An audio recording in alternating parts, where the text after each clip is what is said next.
Okay, we're going to start a brand new series. This is going to be all about sales. In fact, winning through excellence in sales. This is going to be quite an extensive and rather long playlist, but we're going to start with this very first one.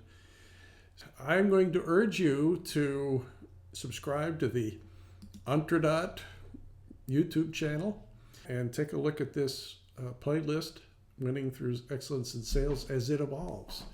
You can take a look at many other playlists. There's well over 40, but there's playlists on marketing, leadership, how to start a company, how to get a company financed, and many, many more. So it's very rich in helping entrepreneurs start and run their own business at whatever stage they're at. Subscribe. I look forward to all your comments as well. I'll respond to them. So sales really starts with understanding your market. I couldn't go any further, and you can't go any further as a sales executive or a sales manager or a salesperson without understanding your market. So I thought I'd start there. Seems kind of important. As we get into this, we're going to go through all the aspects of what you really got to understand about your market. So the first thing is the dynamics of your market, the trends, what's driving your market. You start with this understanding of the needs that you're going to fulfill. We did that back in marketing as well. We do that everywhere. You've got to set a context for the market you're going to be in, and whatever it is, what are the specific needs that you're going to fulfill that, quite frankly, you're going to fulfill better than anyone else. At least you hope to. So understand what these needs are, and then how you fulfill them. So really get smart on what it is you think you're doing in terms of addressing a market need. If you don't understand that, you're off to a bad start. So spend some time there.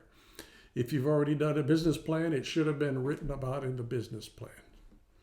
Talk to others in the industry, talk to others in your company that have done that kind of work that led up to this point where you're now going out there and selling what they made. Get an understanding of this. You also want to understand, how this market is doing. Is it a growing market? Is it flat? Hopefully it's not declining. You're entering a market and a segment within it that is growing. So there could be a big, big market, but there could be market segments within it that are growing. So understand the trends that are driving this need that you're talking about. And is it a growing market? You want to know that. You want to know all of the aspects of the market, how it's felt by any company that you're going to be selling your products and services to. So you start with trends. Next, you want to know all about the segmentation of this market. The segment you're really addressing yourself is that segment in which the customers that have this need you're going to fulfill exist. And that is where you're going to focus. Focus there. Focus there, not somewhere else. You're looking for, in that segment, those customers that have the highest need for what you're going to be selling them. That takes a little bit of research. It takes a little bit of understanding of the market. Your company may already know a lot of potential customers. Assess their need. You want to be approaching customers initially that have the highest need. You got the best chance of closing some deals. I call it the low-hanging fruit. Other parts of low-hanging fruit are sales by referral. You may have lots of business associates throughout the industry who know you and your company, who can give you referrals to customers that have this need because they know and trust you. So don't forget, part of low-hanging fruit is people you need that can introduce you to others, in addition to those people you already know that have this need. You're looking for the path of least resistance, the ones that could be fastest in closing deals. In other words, these are customers that are highly qualified in a marketing qualification sense for needing your product, and that your sales pitch, when you do it, is going to resonate very quickly with them. That's what you're looking for in market segmentations. This is getting down to the ground level, who we're going to sell to that have this need, and it's really compelling for them. So this segment that we're talking about is made up of potential customers. Simple as that.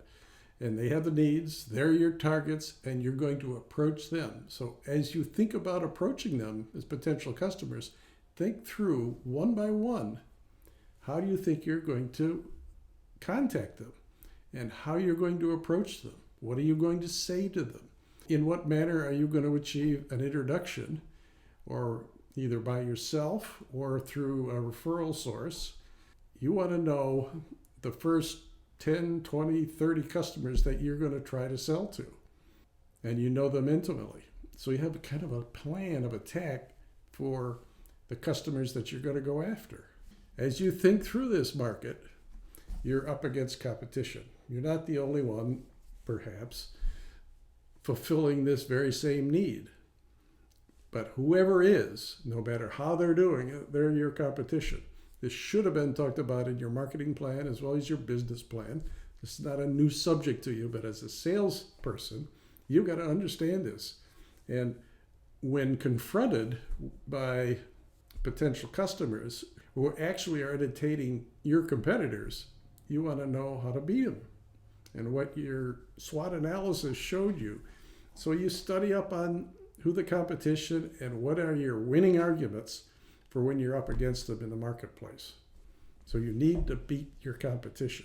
So what you're really putting together here is a list of prospects that you're going to sell to, and you want to know a lot about them, how you're going to approach them, and what is going to be your winning sales presentation to them based upon their needs for the products and services that you provide. So there you have it. This is all about knowing your market. So before you start taking your sales pitch and your sales kit with you and approaching customers, take the time to really understand the market you're in and all about it. You've got to be really well prepared. If you're not prepared and you get asked questions or objections are made that you don't know how to respond to, you're going to fail. So make sure you really know your market. And as you're doing that, have a great day to boot.